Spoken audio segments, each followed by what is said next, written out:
Assalamualaikum warahmatullahi wabarakatuh. Selamat sore para sedulur YouTube, ketemu lagi dengan saya Agung Wijanarko. Para sedulur, di sore hari ini seperti biasa saya pengen ngajak ngobrol santai para sedulur-sedulur saya, sobat-sobat saya yang sudah subscribe dan join di kanal YouTube saya ini. Jadi teman-teman, sekitar 2 atau 3 hari yang lalu Dewan Keamanan PBB mengadakan sidang, dan Sekjen PBB yaitu Antonio Guterres ya, dari Ekuador, memberikan idenya untuk memberikan Dewan Keamanan PBB supaya mengeluarkan resolusi, yaitu resolusi untuk memaksa Israel untuk menjalankan gencatan senjata, karena memang terakhir ini kondisinya memang sangat miris ya, sangat tragis, di mana sudah sekitar 17.500 warga sipil Palestina yang meninggal dunia, dan sebagian besar adalah wanita dan anak-anak ya. Nah ini terlepas memang kita juga tidak bisa membenarkan tindakan Hamas ketika melakukan penyerangan dan membunuh warga sipil Israel. Begitupun juga Israel juga nggak bisa dibenarkan tindakannya, di mana juga membunuh warga sipil yang jumlahnya justru sangat luar biasa besar gitu kan. Nah ini sebenarnya kunci perdamaian itu sebenarnya kuncinya ada di tangan Amerika Serikat ya, ketika ada sidang Dewan Keamanan PBB kemarin.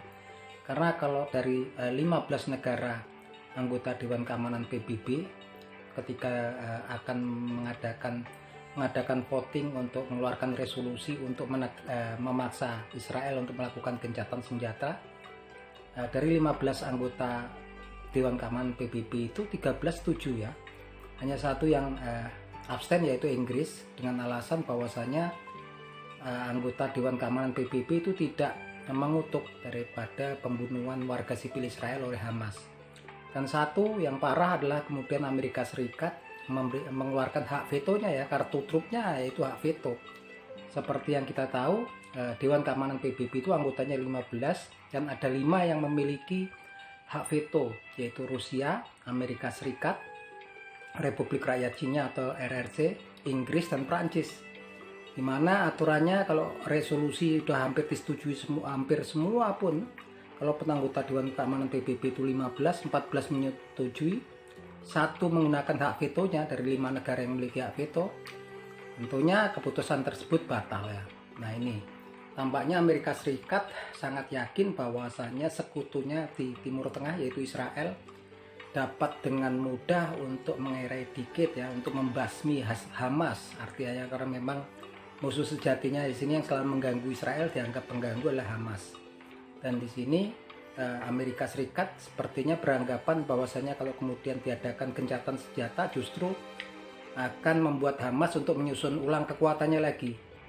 Dan sepertinya US ini yakin sekali dengan bantuan militer dan finansial pada Israel, IDF atau Israel Defense Force akan dengan mudah membasmi Hamas ya. Kemudian nanti sepertinya kan yang pegang pemerintahan di jalur Gaza ini Hamas ya, gitu kan. Nanti akan diganti dengan selain Hamas yang tentunya merupakan boneka mereka, itu sepertinya planning besarnya ya. Tapi teori dan fakta di lapangan ternyata beda ya teman-teman. Hari ini ya teman-teman sudah memasuki hari ke-66 daripada invasi Israel Defense Force ke jalur Gaza, dan sekarang pertempurannya sudah melebar. Teman-teman, saat ini ternyata korban yang berjatuhan tuh kalau di Palestina kebanyakan warga sipil ya, yang Hamas belum terhitung sampai saat ini, belum ada berita baik dari Hamas sendiri ataupun dari Israel Defense Force gitu kan. Walaupun Israel juga menyebutkan bahwasanya mereka berhasil menahan para simpatisan Hamas yang menyerah gitu kan, dengan video orang-orang yang kemudian tinggal memakai celana dalam dan mengangkat tangan dengan membawa senjata AK-47, tapi kenyataan itu sebetulnya itu beritanya sepertinya berita yang nggak benar, propaganda daripada militer Israel gitu kan, karena ternyata orang-orang tersebut yang diangkut ke penjara-penjara di Israel adalah para saudara, famili, relasi daripada anggota Hamas ya, keluarga, anggota keluarga. yang ternyata bukan anggota Hamas itu sendiri ya teman-teman. Dan ini namanya propaganda, dan itu memang diakui sendiri oleh stasiun-stasiun TV dari pihak Barat, karena memang ini kan pemberitaan ini ada dua ya, yang dari pihak Israel tuh dari media-media massa dari Barat banyak banget ya, kayak Australian TV, terus The Telegraph gitu kan, The Telegraph. Sementara kalau dari rombongan Hamas, dari pihak Hamas, biasanya pembela stasiun TV yang menyiarkan berita-berita tentang mereka, kiriman video tentang mereka itu sepertinya seperti Al Jazeera yang memang ada di media massa Arab ya gitu kan. Nah yang jelas ternyata pertempuran ini nggak berjalan dengan mudah gitu kan. Kalau kita lihat kemudian Israel tuh berhasil meluluhlantakkan jalur Gaza. Gaza itu diluluhlantakkan ya, kita nggak ngerti nih, dihancurin bangunannya semua. Bahkan mereka kemudian bawa bulldozer gitu kan, dan meledakkan tunnel-tunnel yang ada di jalur Gaza, tempat saluran bawah tanah ya, sampai kemudian mereka juga memompa laut ya, air laut dari Laut Merah itu masuk ke terowongan-terowongan itu dengan harapan itu bisa memaksa keluar para pejuang-pejuang Hamas ya. Tapi ternyata sepertinya jaringannya memang banyak banget ya tunnelnya gitu kan. Dan yang paling mengerikan nih, hingga hari ini, hari ke-66 invasi IDF ke jalur Gaza, ini mengerikan sekali teman-teman. Hingga saat ini sudah resmi direportkan dari laporannya ada sekitar 105 prajurit ataupun tentara Israel Defense Force yang mati ya, atau meninggal dunia, gugur dalam pertempurannya melawan Hamas gitu kan. Sedangkan di pihak Hamas sendiri sampai saat ini belum ada berita resmi gitu kan. Tapi kalau kita lihat sangat minim sekali ya gitu kan. Dan yang jadi korban ini nggak cuman prajurit ya gitu kan, peralatan militer Israel yang banyak menjadi korban, mungkin udah puluhan bahkan mendekati ratusan, yaitu tank Merkava ya. Nah ini saat ini korbannya luar biasa banyak. Kalau di Palestina itu korbannya banyak karena memang penduduk sipil ya, terkena serangan udara. Nah saat ini yang menjadi sumber malapetaka bagi tentara Israel itu sendiri adalah salah satu senjata yang memang andalan daripada para pejuang Hamas, yaitu RPG ya, RPG, rocket propelled grenade. Itu RPG, kalau teman-teman mau tahu, yaitu roket pelontar granat ya, yang dinamain Al Yasin gitu kan. Nah ini sebetulnya ini udah roket pelontar granat atau RPG ini sudah mulai didesain dan dibikin sekitar 2004 ya, ketika waktu itu ada salah seorang petinggi daripada penasehat spiritual daripada Hamas, yaitu Syekh Ahmad Yasin, yang terkena stroke, lagi di kursi roda. Beliau sedang jalan-jalan di taman dengan perawat yang merawatnya, kemudian mendapatkan serangan rudal ya dari pesawat-pesawat F-16 Israel, kemudian beliau meninggal ya. Nah, dalam kondisi itu kemudian untuk mengenang beliau, para pejuang Hamas ini menamai senjata yang mereka desain baru, itu RPG-nya, yaitu Yasin, Al Yasin gitu kan. Nah waktu itu RPG ini masih sekitar ukurannya adalah 85 mm ya.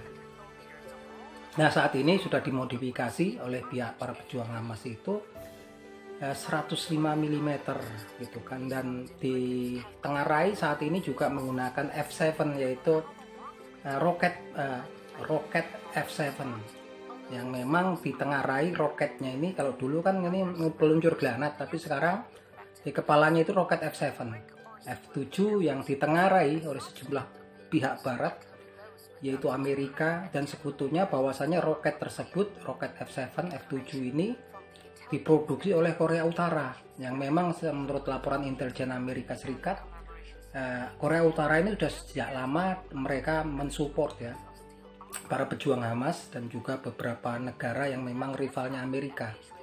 Nah kita nggak ngerti ya yang kebenarannya seperti apa, walaupun kemudian Kim Jong Un sendiri menolak berita tersebut. Beliau katanya ini sebuah propaganda dari Amerika Serikat, tapi memang kenyataannya beberapa ahli dari Korea Selatan dan juga Amerika meyakinkan bahwasanya roket F7 yang sekarang digunakan di RPG-nya Hamas itu memang buatan Korea Utara. Yang jelas pihak Hamas sendiri pun menyatakan bahwasanya mereka juga sudah mampu untuk memproduksi sendiri, di mana kemungkinan besar bahan-bahannya memang disuplai dari arah selundupan dari arah Mesir gitu kan, dan Lebanon gitu kan. Yang jelas ini roketnya ini sangat luar biasa, dan roket ini memang untuk pertempuran jarak dekat memang sangat efektif. Yang kita kira kalau dulu digembar-gemborkan bahwasanya tank Merkava-nya Israel ini paling canggih dan kemudian juga dilindungi oleh piala yang diproduksi oleh Rafael System, perusahaan militer Israel, bahwasanya kalau nanti kena roket peluncur granat gitu, kena RPG juga mereka akan meledak sebelum mengenai tank mereka. Tapi kenyataan faktanya sekarang kalau teman-teman lihat di di stasiun televisi Al Jazeera itu banyak sekali korbannya ya. Tank-tanknya Israel itu ketika memasuki jalur Gaza di tempat-tempat bangunan yang sempit, ya urban warfare, pertempuran kota, dan jadi sasaran empuk para pejuang Hamas yang sepertinya mereka juga melewati terowongan ya, tunnel-tunnel yang memang sampai saat ini jumlahnya mungkin ribuan yang ada di kota Gaza. Nggak cuman tanknya, tank Merkava yang jadi korban, juga prajurit Angkatan Darat Israel banyak yang meninggal dunia. Bahkan dikabarkan saat ini yang cedera ringan itu sekitar 400-an ya. Kemudian cedera berat itu ada 200-an. Dan yang mati sampai dengan hari ini kurang lebih 105 prajurit Israel. Dan kebanyakan mereka ini jadi korban daripada RPG F7 ya. Yang sebagian pihak menyatakan bahwasannya itu suplai daripada Korea Utara. Ini sepertinya kayaknya aneh juga ya. Karena sebetulnya ideologi antara para pejuang di Palestina dengan Korea Utara itu beda, tapi mungkin the enemy of my enemy is my friend kan. Musuh dari musuh saya sebetulnya teman saya. Nah, mungkin seperti itu teorinya ya teman-teman. The enemy of my enemy is my friend. Nah, ini memang sepertinya akan berjalan panjang ya teman-teman. Yang jelas korban berjatuhan di pihak Israel, di pihak militer Israel saat ini semakin hari semakin besar gitu kan. Juga peralatan militer mereka banyak yang rusak, jadi kerugiannya sangat besar walaupun mereka disokong oleh negara-negara barat. Seperti yang kita tahu penyokongnya seperti Prancis, Inggris, Amerika, dan Jerman. Kapal induk Amerika dan Inggris pun sudah ada di Laut Merah ya gitu kan. Tapi memang tampaknya pihak Israel sendiri juga sudah realistis bahwasanya pertempuran ini nggak akan berjalan dengan mudah gitu kan, akan berjalan dengan panjang sampai 2 bulan lebih perkiraan daripada Menteri Pertahanan Israel sendiri gitu kan. Tapi yang jelas ini merupakan neraka ya, perang kota ini sangat menguntungkan. Memang sepertinya memang para pejuang Hamas memang sudah terlatih, memang sudah sudah mengerti betul ya situasi perang kota saat ini ya, sehingga memang korbannya ketika tentara Israel ini lah di gang-gang sempit gitu kan, di jalanan sempit di antara bangunan-bangunan menjadi sasaran empuk daripada para pejuang Hamas. Nah, memang propagandanya juga luar biasa kalau kita nonton siaran-siaran dari stasiun televisi barat gitu kan. Selalu diberitakan bahwasannya Israel ini unggul mutlak gitu kan. Itu begitu saya pun nonton dulu saya sangat kecewa gitu kan, di mana para pejuang Hamas gitu kan ketika rakyat Palestina mendapatkan serangan-serangan yang babi buta dari Israel gitu kan.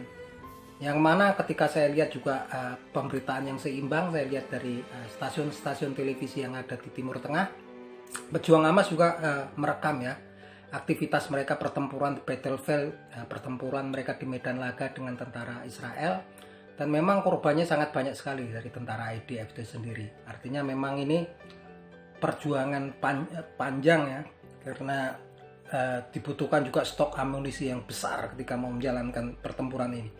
Tapi saya yakin suplai untuk Hamas pun kita nggak tahu dari mana, pastinya kemungkinan besar dari terowongan ya, pastinya dari perbatasan dari Mesir ke Palestina. Kalau kemudian dari Laut Merah udah ada armada Inggris, armada Amerika, Jerman dan Prancis ya, tentunya kesulitan suplainya. Yang jelas juga secara sepihak Israel juga sudah menyerang bandara di Syria gitu kan, melakukan pengeboman karena memang ditakutkan akan ada suplai senjata masuk lewat bandara di Syria gitu kan. Yang jelas pertempuran ini sangatlah masih panjang gitu kan. Tapi yang jelas PR utama Israel saat ini adalah untuk menghadapi para pejuang Palestina yang nggak cuma Hamas saja sekarang yang turun, yang memang mereka saat ini betul-betul mengandalkan RPG dan roket F7 ya. Jadi mereka menggunakan RPG, roket propellet granat, pelontar granat, roket pelontar granat, tapi isinya sekarang kepalanya itu pakai F7, roket F7 yang daya ledaknya lebih kuat. Nah kalau dulu pertama kali itu 85 mm, yang sekarang dipakai oleh pejuang Hamas itu adalah roket yang memang ukurannya 105 mm dan daya ledaknya lebih kuat lagi, dan seperti yang kita tahu itu ternyata bisa menghancurkan ya dinding baja yang melapisi tank-tank Merkava ya, sehingga para penumpangnya di dalam, para prajurit Israel juga meninggal, mati di dalam ya. Itu luar biasa ya. Jadi ini memang sepertinya nggak sesimpel yang kita lihat, karena kalau kemudian kita lihat di situ kemudian para intelijen daripada Amerika, Korea Selatan memberikan berita bahwasanya, laporan bahwasanya Korea Utara mensuplai senjata kepada Hamas. Artinya memang ini skalanya luas ya di situ ya. Karena memang kemungkinan besar memang Amerika ini sekarang kan memang juga banyak membuat sakit hati banyak negara ya, negara yang memang dianggap musuh mereka. Begitupun juga kita tunggu Iran ini kan memang kuat juga masih memberikan suplai senjata. Dan kabar terakhir nih, para pejuang Houthi, milisi Houthi yang ada di kota Sanaa yang berkuasa di Yaman saat ini juga mengumumkan bahwasanya mereka saat ini akan menangkap semua kapal yang tujuannya adalah ke arah Israel. Yang jelas kalau kemudian armadanya Amerika, kapal Indo-Amerika ataupun Inggris ataupun sekutu kemudian berusaha untuk berhadapan dengan para milisi Houthi, ini akan terjadi pertempuran di front line ya. Karena ini betul-betul sudah kritis ini di Laut Merah ini kan.